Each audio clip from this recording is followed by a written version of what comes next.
my friends, and welcome. Today, I was perusing the newly released Elden Ring news and stumbled upon a great interview with the man himself, Hidetaka Miyazaki. I've kept you guys waiting long enough, so as always, let's jump right in.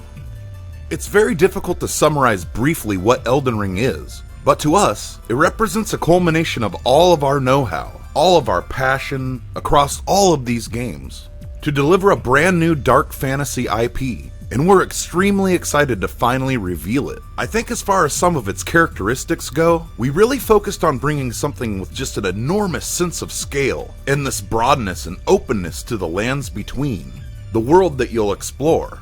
As part of creating this vast world, we wanted to bring an involvement from George R.R. Martin, and thought he might bring some things to the table we couldn't have done by ourselves, in terms of that rich storytelling, and that sense of character and drama. So we really appreciate his involvement as well. Along with this new vast world, we have created a number of new action systems and game systems to enhance this, and to go hand in hand with the vast new world. For instance, the player can now jump, you can ride on a horseback, and there's a number of new additions to combat, which just raise the level of freedom higher than our previous games. And it all matches with the sense of scale of the world itself. I think another major difference, or major point of this title, is the number of choices you have available in combat. So while you can choose to just go in head on, we also have a number of elements, such as being able to summon the spirits of deceased enemies, and use them as allies in battle. So we have a number of elements that let you approach different situations at a high level of freedom.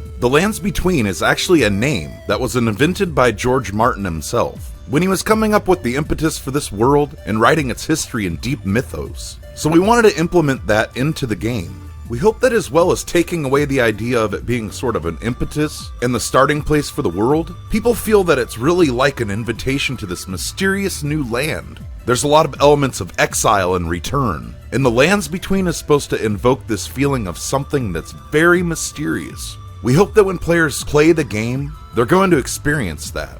In the world of Elden Ring, the Lands Between are blessed by the presence of the Elden Ring and by the Erdtree, which symbolizes its presence. And this has given grace or blessing to the people throughout the land, great and small. What is represented in them is sort of a golden light, or this golden aura that's specifically shown in their eyes. And this symbolizes the blessing or grace of the Erdtree. However, after a time, there were some individuals who lost this grace, and the light faded from their eyes.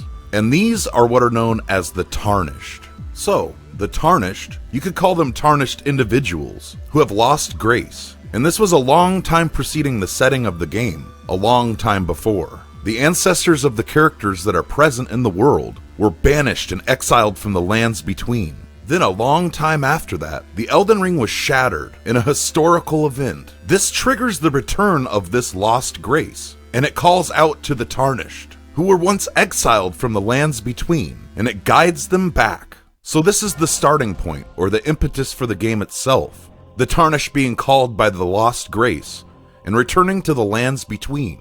I feel like one of the main themes of the game is how the player, the Tarnished, approaches or treats this newfound grace, and this return to the land that they were once banished from, how they interpret this and the meaning. It's not just the player character, of course. It's a lot of characters in the game who are all beckoned back and will have their own adventures and motives. We want the player to discover for themselves what that means and how they will want to begin their adventure. There is a mainline route through the open world, but at any time players are free to break off this route and take to the untrodden path. The Lands Between is made up mainly of these 6 large areas. It's divided into 6 major areas, and these are the domains of the major demigod characters. While the areas are lined up in a way that you should normally tackle them in a specific order, you don't have to follow it. We just wanted to give you a free level of progression and exploration throughout the Lands Between.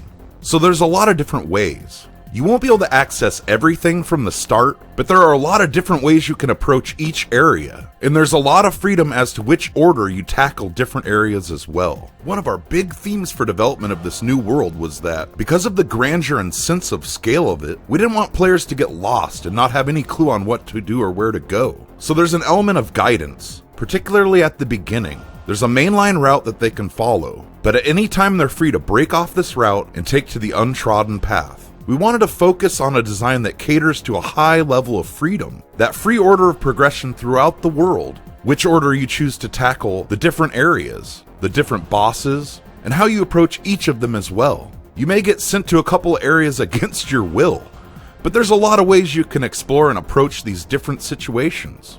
There is a hub area that you can access a little later into the game, and as well as this hub, which you can branch out from, there are 6 main areas of the lands between, and each of these 6 areas will house its own mainline dungeon map, which is again seamlessly connected to the lands between itself. These will be the domains, or the areas of the main demigod bosses. From here, you're able to explore not only these mainline dungeon areas, but also a wide variety of catacombs, castles, and fortresses, which are interspersed throughout the map. These have a range of scale and scope, but the main dungeons are these 6. These are the ones that you're going to be heading to on your adventures throughout the main world. Okay guys and gals, that's it for this episode. I'll post the second half of the interview ASAP. I hope this video finds you well. Have fun and stay safe, my friends.